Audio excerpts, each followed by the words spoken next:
السلام علیکم دوستو، welcome back to the channel. آج ہم بات کرنے والے ہیں پاکستان اسٹاک ایکسچینج کے ایک نئے آئی پی او یعنی ستارہ پیٹرولیم آئی پی او کے بارے میں۔ یہ ستارہ پیٹرولیم کا پراسپیکٹس ہے جو کہ 242 پیجز کا ہے، تو ہم نے اس کو سمرائز کیا، کی پوائنٹس اس میں سے جو ہیں وہ ہم ویڈیو میں ڈسکس کریں گے۔ سب سے بڑا سوال یہ ہے، کیا اس آئی پی او میں انویسٹمنٹ کرنی چاہیے یا نہیں؟ اس ویڈیو میں ہم ڈسکس کریں گے کمپنی کیا کرتی ہے، آئی پی او کی پرائس اور ڈیٹیلز، فائنینشیل انالیسس، رسک اور اپرچونٹیز، اور آخر میں میرا فائنل ویو کہ یہ آئی پی او اٹریکٹیو لگ رہا ہے یا نہیں۔ تو ویڈیو کو اینڈ تک ضرور دیکھیں۔ سب سے پہلے سمجھتے ہیں کہ ستارہ پیٹرولیم اصل میں کام کیا کرتی ہے۔ یہ کمپنی پیٹرولیم اور انرجی سیکٹر میں کام کرتی ہے اور فیول ڈسٹریبیوشن اور ریلیٹڈ آپریشنز میں انوالوڈ ہے۔ یہ کمپنی 2010 میں اسٹیبلش ہوئی اور اس کے پاس 61 فیول اسٹیشنز ہیں اور 400 پلس ٹینکرز ہیں، اور اس کا ہیڈ آفس لاہور میں ہے۔ پاکستان میں انرجی ڈیمانڈ کنٹینیوسلی بڑھ رہی ہے، جس کی میجر وجہ population growth, industrial expansion, transportation demand. اس وجہ سے انرجی سیکٹر میں کام کرنے والی کمپنیز کے لیے گروتھ اپرچونٹیز موجود ہیں، لیکن اس سیکٹر میں کچھ میجر رسک بھی ہوتے ہیں، جیسے کہ آئل پرائسز میں والیٹیلیٹی، گورنمنٹ ریگولیشنز، روپی ڈپریسیشن، اکنامک سلو ڈاؤن۔ اسی لیے اس سیکٹر میں اپرچونٹیز بھی ہیں اور رسک بھی۔ اب بات کرتے ہیں آئی پی او کی امپورٹنٹ ڈیٹیلز کی۔ آئی پی او پرائس 18.9 پر شیئر ہے۔ اس کی سبسکرپشن ڈیٹس 11 اور 12 مئی 2026 ہے۔ کمپنی آئی پی او سے 4.8 بلین روپیز جنریٹ کرنا چاہتی ہے۔ آئی پی او پروسیڈز کا 58% یوز ہوگا اسٹوریج ٹرمینل کے لیے۔ کمپنی پلان کر رہی ہے کہ 30,000 میٹرک ٹن کا اسٹوریج ٹرمینل تیار کرے جو کہ فیصل آباد کے نیئر ہے۔ باقی پروسیڈز یوز ہوں گی فیول اسٹیشنز اور ٹینکرز پہ۔ کمپنی کے پاس اس وقت 61 فیول اسٹیشنز ہیں۔ آئی پی او کے بعد اس کو 100 تک بڑھانا چاہتی ہے اور ٹینکرز کو 400 سے 450 تک بڑھانا چاہتی ہے۔ اب سب سے امپورٹنٹ سوال، کیا آئی پی او کی پرائس ایک ریزنیبل ہے؟ ایک اچھا آئی پی او وہ ہوتا ہے جس میں فیوچر گروتھ ہو، فیئر ویلیوشن ہو، ارننگز ویزیبلٹی اچھی ہو اور لسٹنگ کے بعد اپ سائڈ پوٹینشیل ہو۔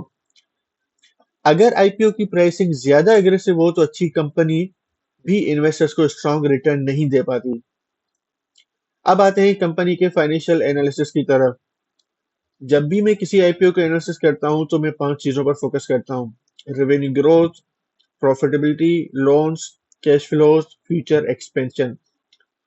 اگر ستارہ پیٹرولیم میں سیلز کنسسٹنٹلی گرو کر رہی ہیں، پروفٹ مارجنز امپروو ہو رہے ہیں، لون مینیجیبل اور آپریٹنگ کیش فلو پازیٹیو ہے تو یہ پازیٹیو سائن سمجھا جاتا ہے۔ لیکن انویسٹرز کو یہ بھی دیکھنا چاہیے کہ پروفٹ سسٹینیبل ہے یا نہیں، مارجنز اسٹیبل ہے یا نہیں، ارننگز ٹیمپرری کنڈیشنز پہ ڈیپینڈنٹ تو نہیں۔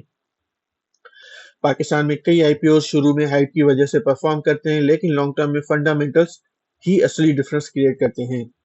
ایک اور امپورٹنٹ چیز ویلیوشن ہے۔ 18.9 کی پرائس پر انویسٹرز کو کمپیئر کرنا چاہیے ارننگز پر شیئر، پی ای ریشو، نیٹ ایسیٹس اور انڈسٹری کمپیٹیٹرز۔ اگر ویلیوشن انڈسٹری کے مطابق میں ریزنیبل ہو تو اپ سائڈ چانسز بیٹر ہو سکتے ہیں۔ اب بات کرتے ہیں اس آئی پی او کے پازیٹیو پوائنٹس کی۔ پاسبل اسٹرینتھ یہ ہو سکتی ہیں کہ پاکستان کی growing energy demand, future expansion opportunities, I P O stage پر انٹری اپرچونٹی۔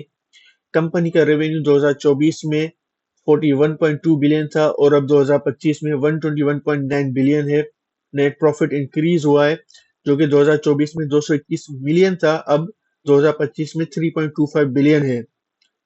صرف ریونیو پروفٹ انکریز نہیں ہوا بلکہ نیٹ پروفٹ مارجن بھی امپروو ہوا ہے۔ نیٹ پروفٹ مارجن جو کہ 2024 میں 0.54% تھا، اب 2025 میں 2.67% ہے۔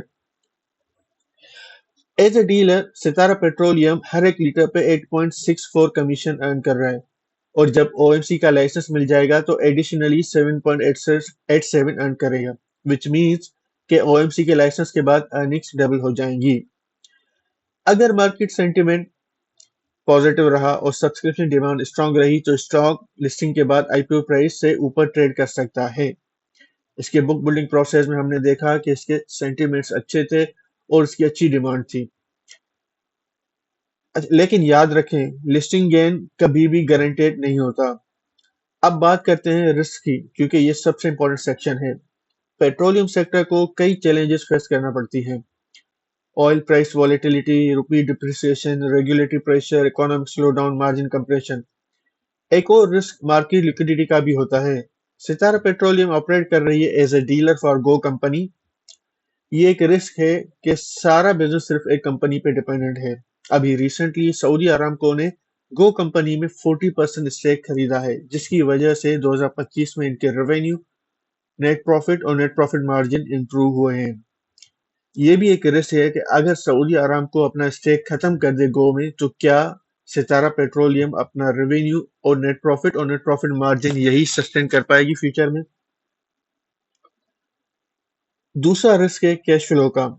2025 میں 3.25 بلین کا پروفٹ ہونے کے باوجود operating cash flow 704 million negative ہے۔ اس کا ایک اور رسک ہے لون کا۔ اس وقت کمپنی کے جو لونز ہیں وہ ہے 11.46 بلین، جو کہ کمپنی کے ایکویٹی کے برابر ہیں۔ 2023 میں کمپنی کا لون تھا 3.13 بلین، جو کہ اب 11.46 بلین ہے، یعنی کہ 3 سالوں میں 266% انکریز ہوا ہے۔ ابھی ریسنٹلی مانیٹری پالیسی اناؤنس ہوئی تھی تو اسٹیٹ بینک نے 1% انٹرسٹ ریٹ انکریز کیا تھا، اور فیوچر میں انفلیشن کو دیکھتے ہوئے یہی چانسز ہیں کہ انٹرسٹ ریٹ بڑھے گا۔ جیسے جیسے انٹرسٹ ریٹ بڑھے گا تو ان کے فائنینس کاسٹ بڑھ جائیں گے، اور اگر فائنینس کاسٹ بڑھ جائیں گے تو الٹیمیٹلی نیٹ پروفٹ مارجن اس کا امپیکٹ ہوگا۔ تو یہ بھی ان کا ایک رسک ہے، کیونکہ ہیوج بارونگ کی وجہ سے فائنینس کاسٹ بڑھ جائیں گے ان کے۔ کئی آئی پی اوز کچھ دن اچھا پرفارم کرتے ہیں اور پھر پروفٹ ٹیکنگ سٹارٹ ہو جاتی ہے۔ اسی لیے صرف ہائپ یا سوشل میڈیا ایکسائٹمنٹ دیکھ کر انویسٹمنٹ نہیں کرنی چاہیے۔ ہمیشہ فوکس کریں فائنینشیل اسٹرینتھ پہ، مینجمنٹ کوالٹی پہ، لانگ ٹرم سسٹینیبلٹی اور ویلیوشن پہ۔ اب فائنل سوال، کیا ستارہ آئی پی او میں اپلائی کرنا چاہیے؟ میرا اوپینین یہ ہے، اگر آپ شارٹ ٹرم انویسٹر ہیں اور لسٹنگ گین دیکھ رہے ہیں تو یہ آئی پی او مارکیٹ سینٹیمنٹ کے مطابق انٹرسٹ اٹریکٹ کر سکتا ہے، لیکن لانگ ٹرم انویسٹرز کے لیے ڈیٹیل فائنینشیل انالیسس بہت امپورٹنٹ ہے۔ انویسٹمنٹ سے پہلے یہ چیزیں ضرور ریویو کریں: company prospectus, profit trends, expansion plans, loans اور انڈسٹری کمپیریزن۔ 18.9 کی پرائسنگ فرسٹ لک میں زیادہ ایکسپینسو نہیں لگتی، لیکن فائنل ڈیسیژن ہمیشہ فائنینشیل اسٹرینتھ، مارکیٹ کنڈیشنز اور آپ کی رسک ٹالرنس کو دیکھ کر کرنا چاہیے۔ کبھی بھی اپنی پوری انویسٹمنٹ ایک آئی پی او میں مت لگائیں، ڈائیورسیفیکیشن بہت ضروری ہوتی ہے۔ تو دوستو، یہ تھی ستارہ آئی پی او کی کمپلیٹ انالیسس۔ اگر ویڈیو یوزفل لگی ہو تو ویڈیو کو لائک کریں، چینل کو سبسکرائب کریں اور کمنٹس میں بتائیں کہ آپ اس آئی پی او میں اپلائی کر رہے ہیں یا نہیں۔ یہ ویڈیو صرف ایجوکیشنل پرپزز کے لیے ہے۔ انویسٹمنٹ کرنے سے پہلے اپنی ریسرچ ضرور کریں۔ Thank you so much.